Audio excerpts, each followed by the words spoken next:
Syracuse, sponsored by Carnation, airing live on the United Public Radio Network on 105.3 FM in New Orleans.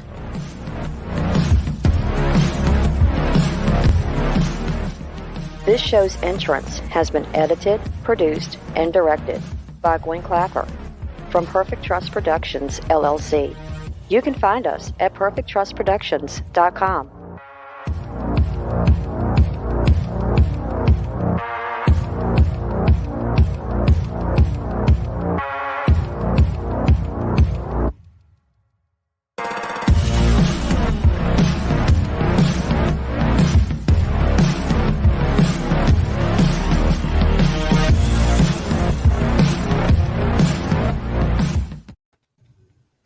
Hello, everyone, and welcome to Monday night's segment of Horsefly Chronicles Radio with myself, Julia Syracuse, and Philip Syracuse. We're broadcasting live from the International Public Radio Network and the United Paranormal Radio Network on 105.3 FM from New Orleans. This evening's show is fully sponsored by Carnation, so we want to thank them for their sponsorship. We love them. You will have to do a few things in order to participate. Go over to the YouTube channel, UFO Paranormal Radio or International Public Radio. You can also go into all the Facebook stations, UFO Paranormal Radio Network, UFO Undercover with Joe Montaldo, News on the Flip Side, also Twitch, SoundCloud, Podbeam, and also go over to our group, Horsefly Chronicles Radio. Join our group if you haven't, and if you have any questions for our guests, please ask. So tonight, guys, we have two amazing guests on our show. So please welcome David Taylor and Kristi Grissom to the show from Our Haunted Lives. David and Kristi have both been drawn to the paranormal since a very young age. They're both experienced paranormal investigators. David started Our Haunted Lives about a year and a half ago. Kristi joined just over a year ago, and together they have formed a partnership. They've led to being the #1 show on Paraflix and has allowed them to investigate some of the most notable haunted locations in America. You can catch them both on Paraflix every Wednesday night at 8 p.m. EST on Our Haunted Live. So please, let's welcome them to the show. Welcome. Hey, how are you? Thank you so much. We are so happy to be here. Hello. Yeah, we're happy to have you. Wow, the #1 show on Paraflix. Yes. That's a big title there. How's that feel? It feels great, but talk show. I don't want to. Talk show. Yeah, the #1 talk show. Talk show. Most definitely. We might have some people going, what were y'all saying now? Come on, guys. Brandon from Twisted Nights is going to call us. They're not trending. The correction Annies will come out after you. Totally. Sorry. It's all good. Yeah. So, can you let both of you take us to the beginning of your story? And whoever wants to go first, David. How did this all start for you? And what drove you into the paranormal world? Sure. So it really started when I was a younger child, growing up in Philadelphia. I used to see my great grandmother. I hope I'm not butchering this, but I would call her babcia. It was the Polish term for grandma. And I would see her in and around the house, and so I talked to my grandmother about it, and she'd be like, "You've never met her." And so she would show me like photos of my babcia, and I go, "Yeah, I see her all the time." So it wasn't a scary situation with that. I think it was more of a kind of comforting thing. But I also would be able to see people's auras at a real young age. I used to call it people's rainbows. And my grandmother really kind of, encouraged me to really kind of go that path. But we all become teenagers and we go to high school and get into college and different things like that. And I really got away from it. And, moving across the country to Arizona and then up to the Pacific Northwest, I really kind of tried to get back involved with the paranormal. Up there, I was able to do some things up there and investigate some really great places like the Shanghai tunnels and, some other places that are around, the great states of Oregon and Washington up there. But really didn't really get into it until my wife and I moved to North Carolina.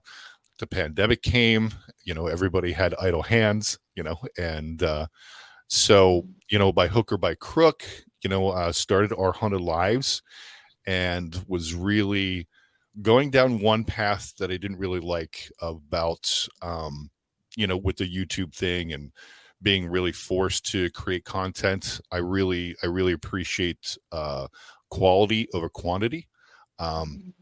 So the person and I that were involved with Our Haunted Lives kind of split, but I had met Kristi before that and did a few investigations with that, then started the kind of, the live thing, and Kristi really helped out with some podcasts and live things, and we really kind of meshed with that and really kind of talked about it. And Kristi, if you want to take over, you can, to tell your story about how we kind of came together. Well, you're doing such a wonderful job there, David, and you sound amazing. I sound like I've got a clothespin on my nose right now. So unfortunately, I'm sick, so I don't sound like this all the time. But well, he summed it up pretty good as far as how we got together. For me, how the paranormal started.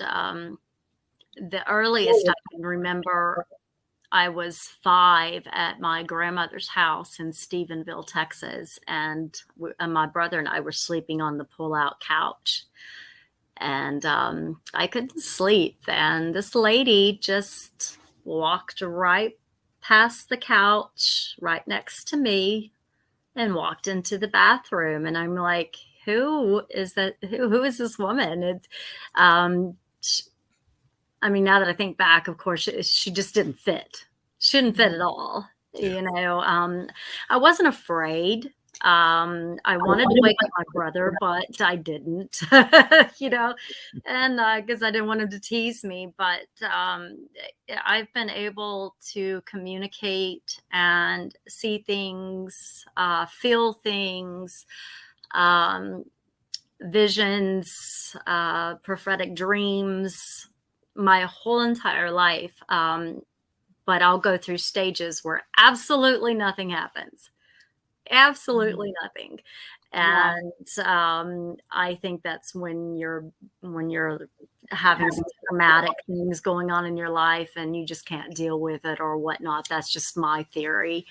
But it's, I don't even know what I want to call it. I just say I'm intuitive and just let it go from there. But David, I was working with Ghost Hunt Weekends, a company out of Tennessee, and the Tennessee Wraith Chasers from the Travel Channel.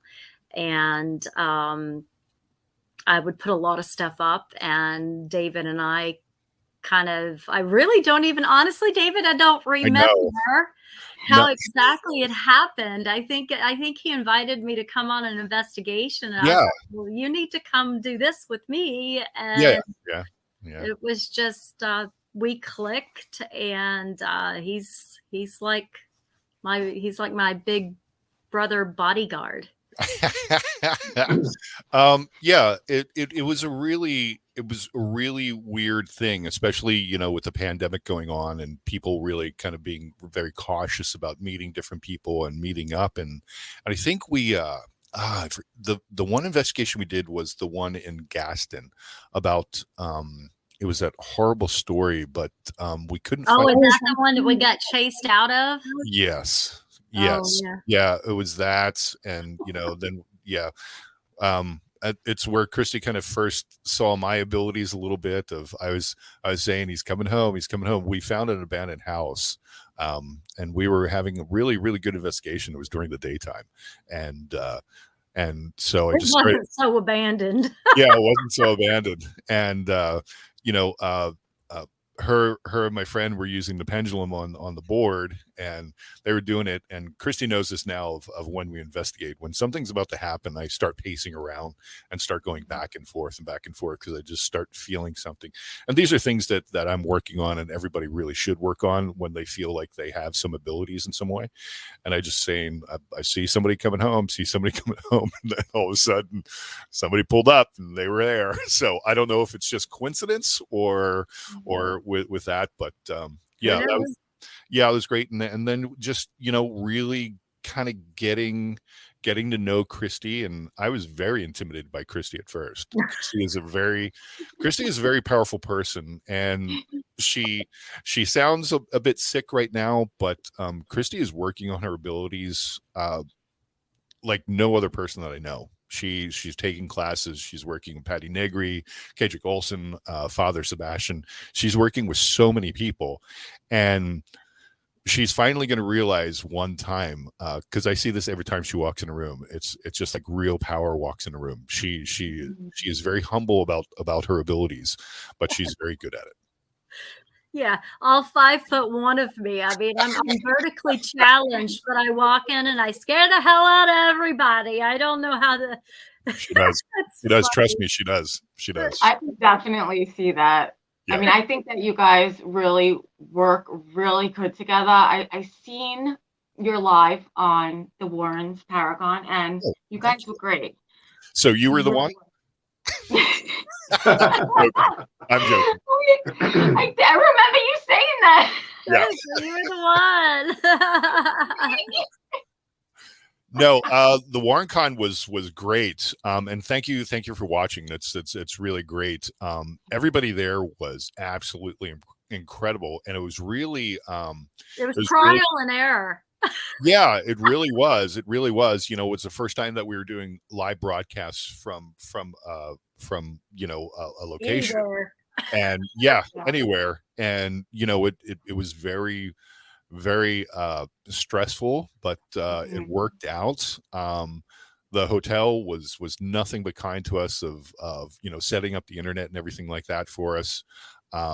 It was some experiences we had there too with Annabelle the doll. Yeah, I have a big question to ask you, but oh well, you can ask both of us because this is your show. This is your show. You go right ahead, Julia. Yeah, okay. yeah, please do. So the Annabelle doll. Oh, now, geez. I know I don't even know if you really want to talk about it, and you don't have to if you don't want to, but I'm going to ask. You did get a little sick, and it said that you lost your vision for 30 seconds? Yeah. Do you want to talk about it? Are you comfortable talking about it? Yeah, I mean, I just want people to know that doll is no joke. It is very, I mean, with the movie doll that you see, the movie doll looks very sinister, but Annabelle is very welcoming and wants you to open that door and hold her and take her home. So like Kristi said, I'm rather a large man. So I'm like 6'7", about 300 pounds. So I'm a big guy. So basically like an offensive lineman in the NFL. Okay.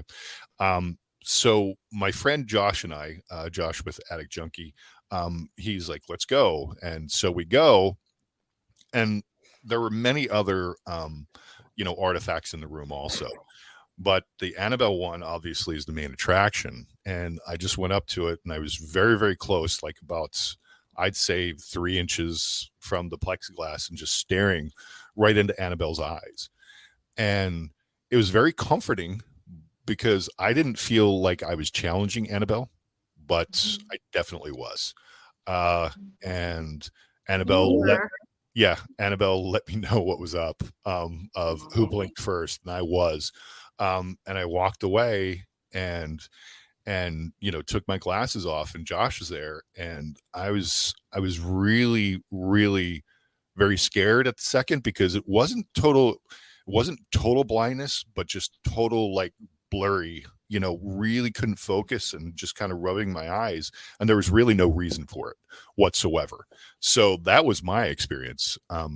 Kristi, do you want to tell them yours? Because hers is even worse. I actually, Julia and Philip, I have not talked about this publicly as to what happened to me. Yeah. I've talked to, a couple of friends, but we are live on a radio show, so I guess I should. I think I'm okay with talking about it now. If you're comfortable, yeah. Yeah, Kristi. I know this is very, very personal for you. So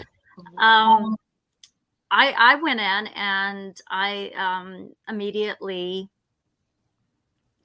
connected with Annabelle, and she was showing me images of a little girl. I'd say 5, 6. She was telling me, "You were so pretty. You seem so nice. I just want you to take me out of here. I want to go with you. I want to be your friend." It was a beautiful experience, Josh had to pull me away from her. I'd go back a couple of times because I was connecting with her. Mm-hmm. Right after that, I went up to the conjuring mirror and I tried to scry because I'm not the greatest at it, but I do know how to do it. But within 10 seconds, I about hit the floor. There were so many things going through me. It was like hundreds of people or just energies just going through me. And I about fell over. He had to grab me. But I thought everything was fine. She was acting totally normal the rest of the night. We had dinner with a lot of people, but Kristi, continue. I'm sorry. No, that's okay. Like I was like, oh, it was nothing. I was kind of disappointed because I do know my abilities, and I'm like, I'm in this room with all this stuff, and all I have is a little doll telling me, "Oh, you're pretty. Can I come home with you?" That night, I had a horrible nightmare. And it did relate to some items in the room. We go back the next day, and I wanted to go back in there, and we weren't able to go back in. And I said goodbye to Annabelle as we're walking out, and the Warrens, and I started to cry. I got very emotional. Mm-hmm. I'll try to make this short. Okay. That night, I could not go to sleep. Finally, about 3:00 in the morning, I fell asleep. Instantly, nightmares, the Annabelle doll, and flash images of different things about the Warrens, this and that. And I was having sleep paralysis. Unbeknownst to me, I was screaming in my dreams. I knew I was asleep. I mean, if anybody knows what sleep paralysis is, David could hear me, but he could, to me, I'm screaming. Yeah. And all he could hear was no, and my feet kind of kicking. Yeah. So he was like, he said, Kristi, come back. I could hear his voice, and it would bring me out of it. I went through that cycle for the next 3 hours of the same dreams, the same images, the sleep paralysis, myself knowing that I'm in sleep paralysis, and the images are still flooding. And I think David only had to wake me up twice. I think I pulled myself out of it 3 or 4 times. But it was horrible. It was horrible. And I don't think it has anything to do with Annabelle. I think it has to do with something that came through the mirror. I continued to have nightmares for days after, and sleep paralysis, which sleep paralysis, one right after another, that's very rare. But it ended up, I'm twiddling with my blanket right now. I'm like just talking about it. But I came home and I did cleansings, and Kedrick Olson helped me with some stuff, and I believe it to be gone now, whatever it was. But Okay. it was one of the most intense things that I've had happen to me, that I believe that is dealing paranormally. Yeah. Gotcha. That sounds scary. You know, here's my question. I never seen the Annabelle doll, and I hear a lot about it, and I know that items, objects can be haunted. Do you think that there is an evil entity still, all these years later, still attached to that doll? I think there's something there. Yeah, I mean, Ed Warren really, Annabelle doll is the nice way to call it. Ed Warren used to call it the devil doll. So, yeah, so there is something there. But see, everybody, the word demon means something to, everybody. There's so many different definitions. My definition is going to be different from somebody that, is a staunch Catholic or this or that, so it's different terminologies. Whatever. Or we could say negative energy. Yeah. Right. Yeah. There's something negative in there.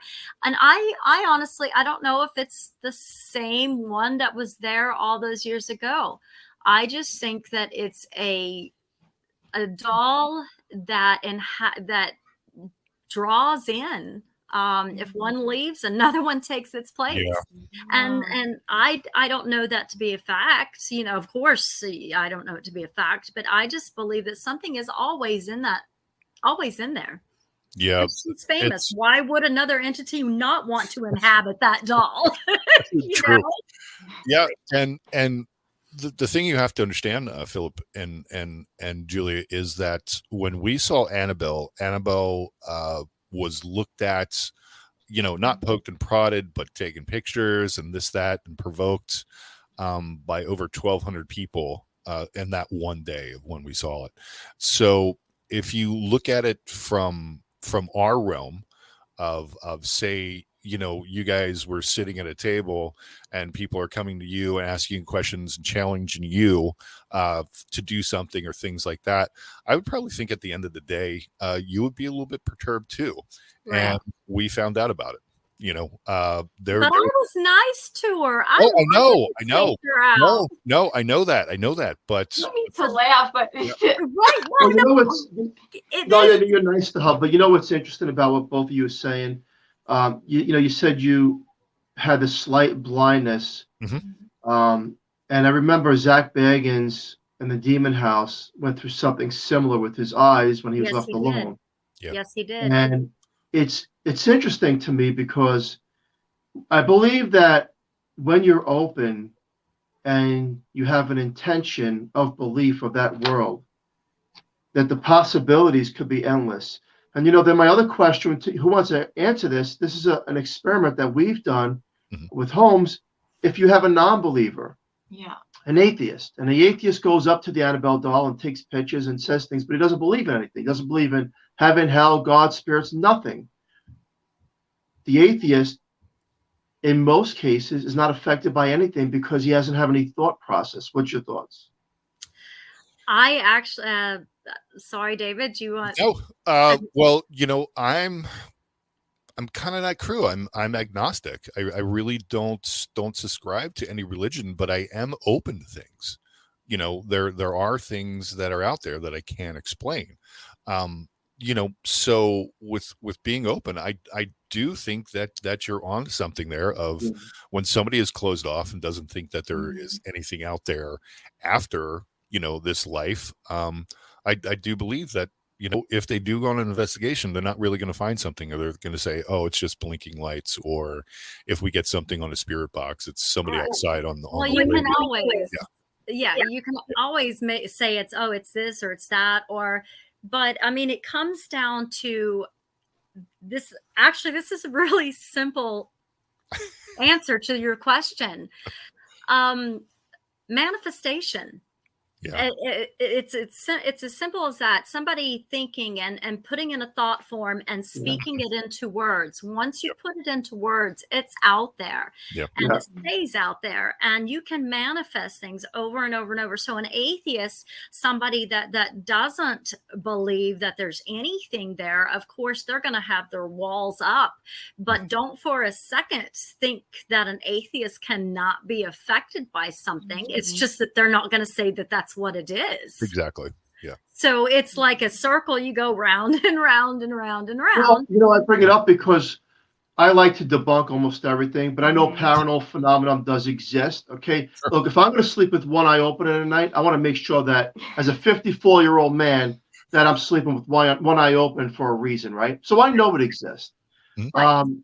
And the thing is, we've put people to a test in another house that we used to own, where I'd sent people to do work in the home, and the home was tainted with spirits, and they didn't believe anything. I didn't tell them anything, and nothing happened. And then I had other people, psychics, medium, investigators, find things in there and were affected. So to me, it's very interesting that once you're open, and now both of you said at the beginning of the show that you've had experiences, you've tapped into that world through young ages. And that seems to be the theme with almost every guest, including myself, that at a young age through adolescence, I'm seeing things that no one else is seeing.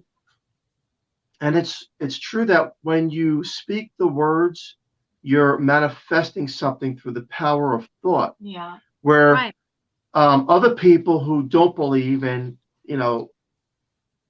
whatever happens, they just don't have any thought process. But I've also challenged some of those people because one time there was a negative spirit that we were dealing with, and they're like, I'll do a Ouija board. It's nothing. It's fake, and all this is BS. So I said, okay, you know what? I know there's something here. Yeah. I know you don't believe, so go ahead and try it. Yeah. Well, what was interesting is they didn't believe, and then within 5 to 10 minutes, they couldn't breathe. They were choking. They were gasping for air, having a really bad attack. And I found that to be and I took the board away, of course, but I found it interesting how the other side has these capabilities more than what we have. We have physical capabilities, but spirits of the other side can, from my knowledge, do almost the impossible. Like they make your keys disappear or your cell phone, and things reappear in other places, and you argue with people. And you said that so many people, 1,200 people, were taking pictures and talking to Annabelle. And I think that what's happening at that point is you're feeding it, right? Yeah. The energy that you're giving it energy. Yeah. And it's going to, we don't know. In our realm, of course, everything is linear. Everything's time, day, night, what. In the spirit world, we have no idea. Is it daylight to them? Is it night? Is it that? So we don't even know how. I think there's some spirits that can do more than others. Maybe is it because they've been in that realm a little bit longer, or were they open when they were a human, or if they're angry, if they're an angry person in life, they're going to be an angry person in death. So they might cause different things. We just don't really know exactly how the spirit realm works per se. So and Kristi, she makes a great point with that too, of manifestation of, if you're going to do an investigation in your bad mood, I'm pretty sure you're going to have a negative experience when you're investigating there. Oh, definitely. Well, it's your frequencies and your vibrations. Absolutely. Everybody, like you can have a house that haunts a family. And then you can have 10 families in that same house, renting after renting, and nothing happened. Well, it takes just one person that entity has a connection to. They may be on the same vibration. They may be on the same frequency. They may remind them of somebody. They may offend them. They may this, they may that. So that they may lay dormant until the right person comes along. So other people, like Amityville. I agree. It's like everything's fine, nothing happens here. Well, maybe it's dormant, maybe it doesn't want to do anything to you guys because y'all won't be any fun. Who knows? No, it's very true, and it really comes to the point of what we try to let people know. Like if you do go on investigations, make sure to ground yourself before you go in. Make sure to clear your mind. Make sure to protect yourself. Whatever discipline you are, whether you say a prayer, you make the symbol of algas, the crystal light of protection, chanting, whatever you do. Whatever you need to do, make sure you do that. That is the biggest thing that I see when I go investigate on investigations with some people, because we do a lot of collaborations with people, and they just walk in like nothing's going on. And I'm the worst about it. And I should, and I know better. Yeah, you do. And I mean, I live my crown chakra and my third eye, it's like they're completely open and running like Mach 10 24/7. The rest of me is like on turtle mode. So it's like, and sometimes anybody go ahead. And sometimes you get so excited about these locations too, and I think maybe some people just forget that, and that's so important. Right. You've got to have an even keel. Even when you're going to a well-known place, you have to have an even keel. Is it exciting to get into these places? Absolutely. Absolutely. Is there something that's going to happen? Maybe. You don't know. That's the thing with investigating. Yeah. But if you go in, I don't know, maybe somebody cut you off and you're starting to swear at the person, it's just bringing that really bad energy towards you. Bring back down. Like if I'm doing the Ouija board, I help Mike and Chris with the Race Chasers. Usually if they have their board out, they always call, say, Kristi, hey, let's see if somebody wants to play. So they'll get me on there because they know I know how to do it. But one of the first things that I say is, I can't have anybody that's compromised. I can't have anybody that's physically ill. I can't have anybody that, just got through arguing with their mother or their boyfriend or maybe has like an addiction or exactly. Yep. And I hate to ask people that because it's personal, but once we get on the board, I'm going to know. Yeah. I'm going to know. Yeah. And I had an individual fail to tell me that he had an attachment. And within about 6-7 questions, I'm like, I don't like to call myself psychic, but I'm not stupid. I knew, I was like, okay, who is this person and who is he to you? Because I'm getting messages from my spirit guide saying the spirit thinks that this child looks like his son, his dead son. Mm-hmm. And the boy, I say child, he was 19, 20, something like that. He ended up telling me the story. And I was like, what did I say right before? And you do ask everybody the questions too. Like, does anyone have anything that they want to tell you in that sense? Absolutely. Yeah. You have to. Absolutely. But it was his attachment that was coming through on the board. Well, so, and with that being with what Kristi said, you have to understand that when you're letting something through, not only can attach to that person, but you're opening yourself up to that attachment also.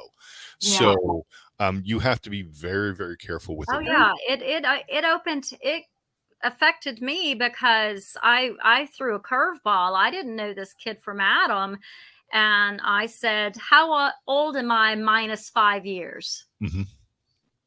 Yeah, you know, this kid's not gonna know that. No. And what if they didn't know? What if like someone just didn't know that they have an attachment? Well, if everybody has shades, everybody has, they're not really, if you want to call them, it's like a loose attachment, but everybody has shades. Everybody has little things that are attached to them, whether they're not always human.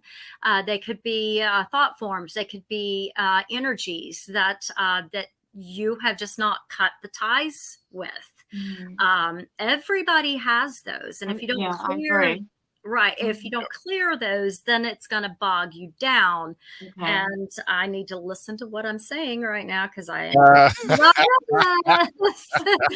So, but there's a lot of times people don't know these things. And it is sad. I wish I was more of a psychic where I could help people more about, knowing things. Sometimes I'll key in on it, but sometimes I don't. So it's kind of hit or miss, so. Yeah. But a true attachment, though, I believe is difficult. I'm a skeptic as well, too, Philip. I may believe in the paranormal, but I am the first to say, no, that I'll try to debunk it. You have to be, though. In our house, In the field, you do. we've had over 52 paranormal teams, and I have a pretty thick head, right? Because I'm like, well, this one's BS, and this one's fake, and this one's doing. Mm-hmm. But what sold me? What really did sell me was that there was a toy with no batteries that went off in my basement that cannot go off because it ain't light or motion activated. Yep. And that scared me. Yeah. That really scared me. That did some trauma to me because you can't explain it, you can't debunk it, and that was 2 days after we had a ministry here, trying to remove what we thought was a presence of negativity. Okay. So in my mind's thought is like, this thing is saying I'm not leaving, and I'm going to show you what I can do. Yeah. Now, to me, I'm the messenger, and I tell people, look, it is real. This stuff does exist. Right. If someone's out there and they're not a believer and I'm like, you know what? I'm not here to prove it. Yeah. It does exist. Maybe you'll never encounter anything in your lifetime. That could be great. Or maybe you should be careful of the words you speak, because if you speak the wrong words at the wrong location, you may have something come home with you, which we've seen, that you're not going to get rid of very quickly. Right. But these things, we don't know. We have boundaries in the physical world. They don't have boundaries. Right. These things, what we have seen can do, is scary. Very, very and most scary. people think that, they can't leave from the house that they're in, or they can't leave. that is so not true. Yeah. Now, sometimes you just want to save those people. You want to just. Those are the same people say, well, if the house is 100 years old, it can't be haunted. Now there are some circumstances where they don't want to leave, or they're being held by another entity where they can't, or just it could be just a man that died in a house, and he was a horrible person, and he thinks that he's going to go to hell. So because he believes in heaven and hell, so he's like, I'm just going to stay right here where I know I'm comfortable, because if I try to go, I know I'm going to hell. Yeah. So they don't want to leave. So crazy that you said that's what happened to me growing up. Did that exact story. It was a man. It was one man. He would never go. He died in the house, and it was awful for all of us. And it's true. And I met her, and I slept over one night on the couch, and in the kitchen, I see this old man on the taller, thinner side, creepy looking. And I'm like, what am I seeing? I just met this girl. I'm dating her. There's somebody in her kitchen that doesn't exist because he was there and he's not there through the mind. And at that point, I was blocked off too. So I kind of didn't even see him. I stopped seeing him around 12 because I kind of learned to shield myself, and then I blocked everything off. But he seen it, and I was just like, oh my God, he can see him. And I was like, it seems to me like both of you have a lot of knowledge. Yeah. And you have abilities, and you've had these encounters at young ages, just like myself and my wife. And it seems to be like that's where this goes. We've interviewed hundreds of guests, and it's through adolescence. I grew up and I've seen my grandmother, my grandfather, somebody that I don't even know who it is. I've seen it. I've had sleep paralysis, which I've had, and that's scary. Very. There's a pattern of these things that happen to people with abilities. The good news is that people like yourself and us, we're messengers. We can teach people that it does exist. How right now, the capabilities, I don't know. Right.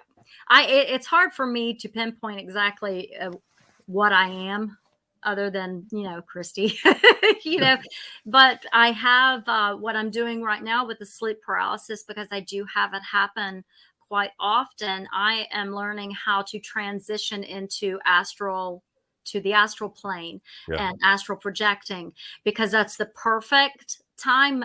That's the perfect, right in between the waking and the sleep. That's when you can do all of your dream work and your, I was about to say shadow work, but no, dream work and astral travel and all of that. So once you realize, okay, I've got sleep paralysis, don't panic. You can transition. Yes. Either into waking yourself up or transition into, okay, I'm going to control this dream now. I'm going to work on this. I'm going to try to do this, try to do that. And it's very difficult. Yeah. It is very difficult. And you made a really great point, Philip, about how people you've interviewed with the openness of experiences when they're a child. We do that experiment also with people, and we've done 32 shows for Paraflix now, and I'd say probably 31 people have had the experiences of when they're a child. You're more open, more innocent when you're a child. You don't know the evils of the world. You don't think something's stupid or uncool or anything like that, and you're just more willing to accept. And then, we all go through it. You go through your teenage years. You're not worried about what's going on in the paranormal world. Your parents are like, there's nothing there. There's nothing under your bed. You didn't see that. Or ghosts don't exist, blah, blah, blah, blah, blah. So, I mean, I grew up in a very strict Baptist, my father was a deacon in the church in Texas. So it's like, you don't talk about stuff like that, and my brother passed away when I was 14. And it was very, very difficult because I was, really young, and you're not a death like that at that age. It's like, how do you process that? But he visited me, and in all the research that I've done, it's very common before they pass over for them to go check on everybody in the family to make sure that they're okay. And he sure enough did. He came up, and I was washing my face, and he put his hand on my shoulder, kind of like patting my shoulder, like, you're going to be okay. And I knew it was him. I pulled the towel down, and of course I didn't see anybody, but it registered when I felt the hand on my shoulder. It registered in my head. Oh, John Todd. Not thinking, okay, John Todd has already passed and this is his ghost. I'm literally thinking, oh, what does John Todd want? I knew it was him. Yeah. And it wasn't just a little, it was a full hand on your shoulder, Love hearing stories like that. Yeah. It was kind of like, but it's frustrating because in all of those years, I get spirits contacting me during sleep. I'll talk to my mom. I'll be like, Mom, don't you know you're dead? She's like, yes, I know I'm dead, but this is the only way I can talk to you, but I don't get that with my brother. I don't, he was 19 and I don't know if it's maybe he's been reincarnated, so he's no longer in the spirit world, or maybe he's just passed over to wherever it is, or maybe he just who knows. Yeah, but, I can relate to that. Yeah. I'm going to hit on something really quick, because I like to dissect everything as an analyst. And you just said rang true. You said that you don't know if he was reincarnated. Well, when I talk to my guests about these haunted locations around the world, that we all know the names of them, and most of people think that they're still communicating with the same person that died in that house, either through a tragedy or some event, or just crossed over health conditions, and they're still there. Well, quite frankly, I have a hard time believing that, and I'll tell you why. Sure. There's no way you're going to tell me, anybody's going to tell me that the same spirit from 200 years ago is there because you are the investigator that wants to communicate with them. So you're making it that person. I'm not buying it. I buy reincarnation. I buy that there's also these mimicking things that come out and make believe that they're us. Yes. Absolutely. Have you ever experienced that? Yes. Yeah. You were absolutely, I completely agree with you on that one, Philip. Do I think that a spirit can be in a location for 200-300 years? Yeah, it is possible, because anything is possible. Right. But to think, okay, we're on this earth, and I think everybody has a purpose. Everybody's got a purpose. Yes. And maybe it's the same way in the spirit world. Maybe they haven't passed on or been reincarnated, however you want to believe, because they have a purpose in the spirit world that they have to fulfill before they go wherever. It's possible, because I had an incident where that scenario would fit perfectly. But yeah, I think a lot of them do mimic, because so many investigators go to the same place and they want to see Rebecca at St. Albans, or they want to see, the Bathsheba or whatever over at the Conjuring House, and they want this and that. So, okay, well, let's give them what they want. Yeah. There you go. Both of you are very smart, because you said earlier that it's the words that we say can manifest. Mm-hmm. And well, we're smart, but I got to be honest with you.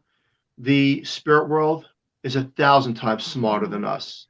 Oh, and definitely. Through paranormal recordings and things, they tell us things that we're going to do before we even do it. Yeah. And to have that on that side telling us, hey, you're the fool, not us, it's mind-blowing. And yet to think that they can't mimic when they really can mimic and say, oh, yeah, I'm that person. Let's play. That's what I believe in. You can't tell me all these locations are same exact people, because I don't buy that. I just don't buy it. Speaking in different languages, you get the same voice, but then they speak in different languages. Yep. Mm-hmm. That's creepy. Very true. It's like, okay, that just happened. and you mimicking is the worst. That's happened to me a lot. Yeah. Philip brings up a great point about spirits being tricksters also. They really like to have fun a lot, and they will play with you. And you have to be very careful with that, because depending on what it is, and I'm not going to use the word, it starts with a D, because it's very trendy right now, but it's a way for the spirit to get in and get in on a good side, whether it's a good spirit, a bad spirit. They're able to read you. They can read.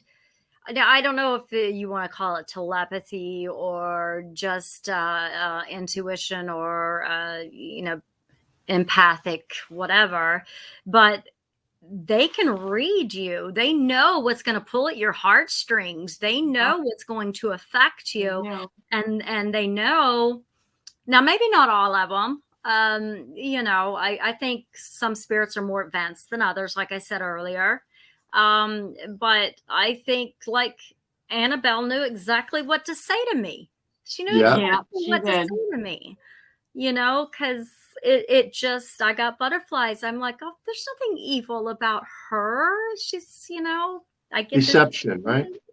Right. But also in the back of my mind, I also knew better, but it still didn't keep me from feeling the way that I felt.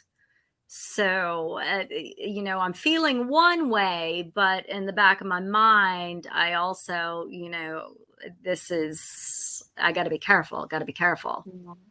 And you guys are both experienced paranormal investigators. You know what you're doing. And if this can happen to you guys, it could happen to people that don't have the experience. One of the experiments I did also was I had someone who was really good on a Ouija board, and I would ask questions. And people should learn this. This is true. This is a fact. and the spirit's giving some intelligent responses. And then I would ask these stupid questions that were not true. And it would still respond as if it was making believe it was knowing. So talk about trickery. These things can pull off strings. You really got to be careful because we don't know truly who we're talking to. And I've seen a lot of these cases where, oh, no, that's just my sister that crossed over. And then I get a phone call a week later. This thing will not leave me alone. I feel threatened in my apartment in Manhattan. I don't know what to do. And it's one of those things where, like you said, you have to, whatever prayer you believe in and closing that board. And quite frankly, I'm going to be honest with everybody, just because you say goodbye on a Ouija board, well, do you really think they're saying goodbye most of the time? Or they're just like, oh, really? I'm still hanging around, guys. Right. And most people think it's just the Ouija board that I'm sorry, anytime you're doing divination, it doesn't matter if it's the Ouija board, if you're doing dowsing rods, pendulum, oracle cards, anything, you are opening a pathway to the other side. Yes. The intent that you're using. Yes. Yeah. This has been a great show, and unfortunately, we hit the hour. But I mean, we definitely have to do a part 2 because a lot of questions I didn't get to. You're both very, very intelligent, and I have so much more to go over and talk to you about. But the hour went so quick. This is awesome. I mean, where can people find you? Sure. They can find us on all social media platforms, obviously Facebook, Twitter, Instagram, and TikTok, and that would be at Our Haunted Lives. If you'd like to contact myself, you can contact me at ohldavidtaylor@gmail.com. And if you'd like to contact Kristi, go ahead, Kristi. If you'd like to contact me about anything that I've said this evening or have any questions, it's KristiParanormal@gmail. And I'm on all social media. So. Yep. Awesome. Thank you so much for coming on Horsefly Chronicles Radio. We definitely want to do a sequel. And Julie, wrap it up. All right. Well, special thank you to Carnation for fully sponsoring the show. We love them. Thank you. And please join us next Monday night on the United Public Radio Network on 105.3 FM from New Orleans, and stay tuned for the Angel Rock. Thank you, everyone. Have a great night. Be safe. Bye-bye. Thank you, guys. Thank you. Bye. Nice meeting you. Damn, girl. What? Did you want to talk the whole show? Do what? Did you want to talk the whole show? Did I? Yeah. Wow. Yeah. Jesus. You're doing the interviews from now on. Oh, damn, son. Jesus, I tried to get in there and you just rolled right over me like a fucking steamroller. Dad, I've got so much medicine in my head right now. I was trying to act like I wasn't sick, so maybe I overdid it. No, it's all good. The show was great. It's just I felt like, hey, there's Ringo Starr in the background. Hey. That's happened to me a couple of times too on our show. So there you go. Okay. Well, I didn't mean it as a dig. Okay. So. No, I'm not taking it as that because I did when they said it was about time to wrap up. I was like going, wow, we didn't really. Yeah, it was a little bit here, a little bit there. So, well, it was all right. Good deal. That was fun. Well, you kept on referencing me all the time, so I would take off with that. It's fine. It's fine. I'm sorry. Relax. You forgive me. Yeah, it's fine. I have no problem with it. It saves my voice. You're the one who's sick. I know. I got excited though. No, you were fine. You're fine, and you did really well. So thank you for being a champ again, like you always are, and doing this because I know you don't feel well. And what's this dude's name that we're interviewing tomorrow night? What's his name? Oh, jeez, how do I pronounce it? Aria. It's tomorrow because I don't have anything on this in my calendar. Yeah, I sent it to you. If you go back and look through your stuff. Okay. On the 30th, I have nothing.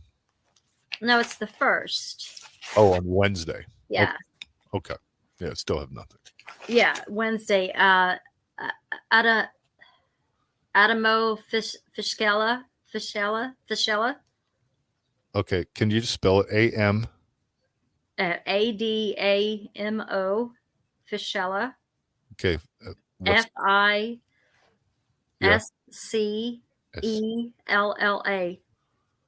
okay? Cool. That's all I need, love. Yeah, I'll have to watch his Yeah, I was going to do that tonight too. And yeah, I probably won't do it tonight. I'm probably going to go to sleep, but okay. I Well, might not have sent it to you. I know I talked to you about it. Adamo, whatever. I'll just put that in because I need to send out that email or whatever. We got some time, so this will be for season 5. Season 5, girls. Yeah. Season 5. So Yeah. good show. Thanks for doing it. You're fine. I'm making fun of you. Okay. Yeah, So, I know. So don't worry about it. Hey, I thought it was really good. The guy was. I felt bad because I thought we were doing all the talking and not letting. Well, we were. Questions. they asked like 2 questions. I know. So that's the funny part about it. So Yeah, no, well, it's because we're talk show hosts, so it's hard. well, and being on the other side, I love it when somebody does that. Keep going, man. Keep going, because it puts less pressure on you of what you have to do, Right. and just kind of break in and veer a different way if you need to and stuff like that. So yeah, good job, dude. Get some rest. Yeah. And feel better. I don't like that you're getting really sick. Yeah, it'll go away soon though. I'll be ready to go by the Vegas. Yep. That's right. You need to start fucking manifesting. That's right. That's right. So Get out of me, demon. Oh, yeah. Start dancing around with snakes. See how that works for you. Poisonous ones. Okay. There we go. Yeah. Don't have any serum around you either. So, I will get that email out. Yada yada yada. Don't worry about calling tomorrow. You're sick. Okay. Or if you have anything to say, whatever. All right. But we'll go from there. All right, Kristi. Have a good night. Okay. You too, sweetie. Bye. Bye.